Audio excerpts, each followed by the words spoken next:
पहले तो ये वीडियो देखिए।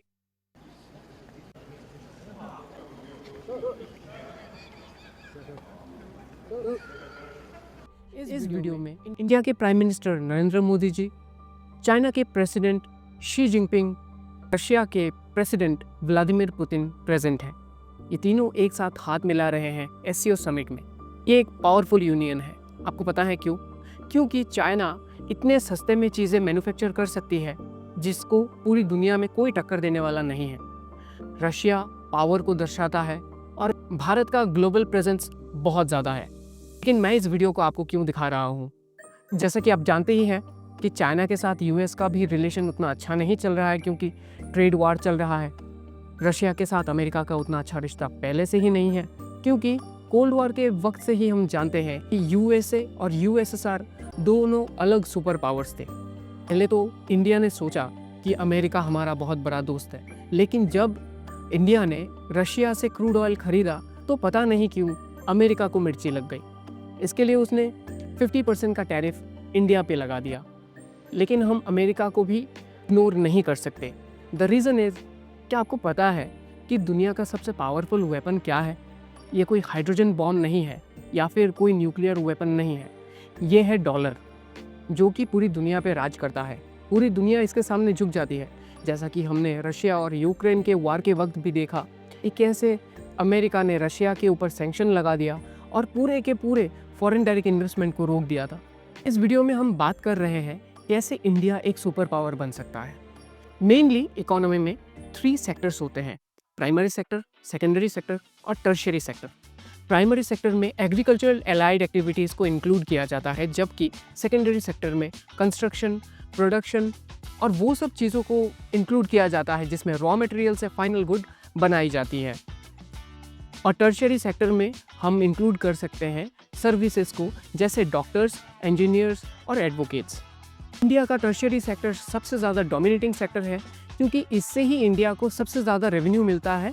लेकिन इंडिया का secondary sector as compare to China उतना स्ट्रॉन्ग नहीं है। हम अगर यूएसए के साथ कम्पीट करना चाहते हैं तो ये उतना भी आसान नहीं है, क्योंकि आप देख सकते हैं जिससे हमारा पीसी चलता है, जैसे कि माइक्रोसॉफ्ट, जिससे हमारे मोबाइल फ़ोन्स चलते हैं और जितने भी गैजेट्स हम बाहर से मंगवाते हैं वो सारे के सारे असेंबल तो इंडिया में होते हैं, लेकिन मैन्युफैक्चरिंग इंडिया में नहीं होता है।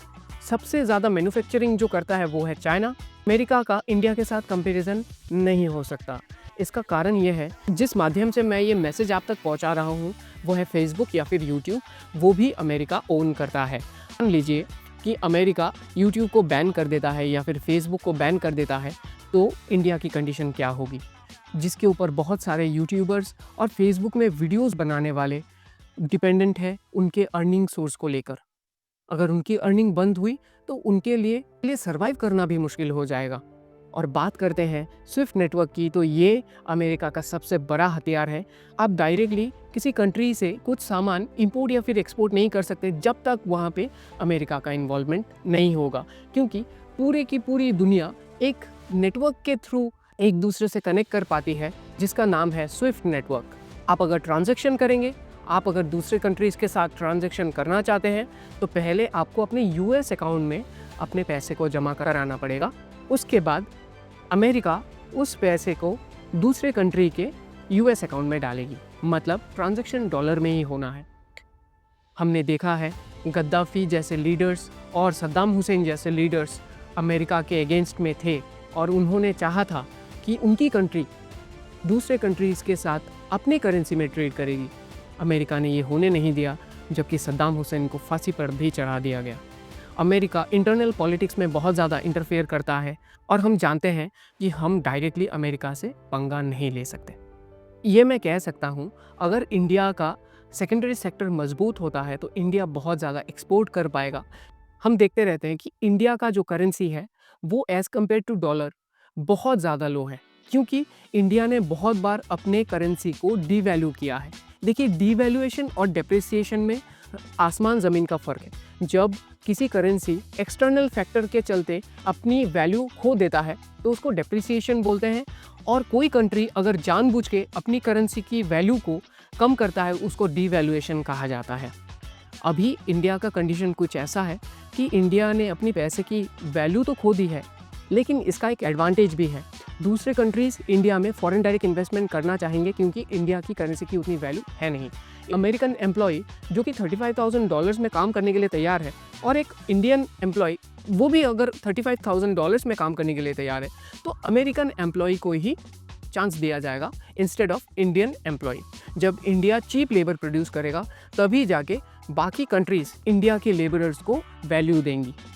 इससे हम अपनी जीडीपी को बढ़ा सकते हैं। लेकिन अगर हम जीडीपी को लेकर बात कर रहे हैं तो जीडीपी में भी नॉमिनल और रियल जीडीपी है, जो कि मैं अपने अगले वीडियो में बात करूंगा। आज मैंने जो भी बातें शेयर करी आपके साथ, अगर आपको ये कंटेंट वैल्यूएबल लगता है तो मेरे चैनल को सब्सक्राइब करिए, लाइक करिए, शेयर करिए और अपने दोस्तों को भी बताइए क्या दुनिया में चल रहा है।